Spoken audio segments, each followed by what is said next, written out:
You know, you would think making a whole table frame with floating pumpkins that look like jack-o'-lanterns would be enough for Halloween decorations, but no, it's not.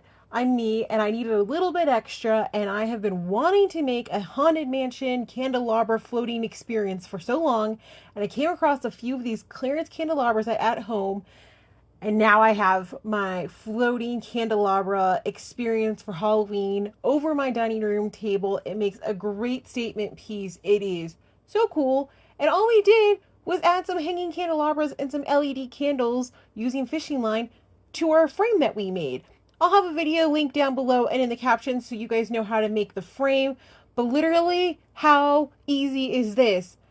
Lightweight candelabras, battery operated candles that have a timer, so you don't even have to fuss with them every day. They just turn on.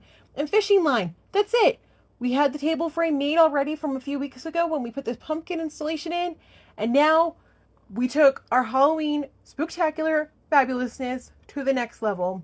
If you guys have any questions, drop them down below. But this is another easy take on things you can make with your table frame. I hope you love it.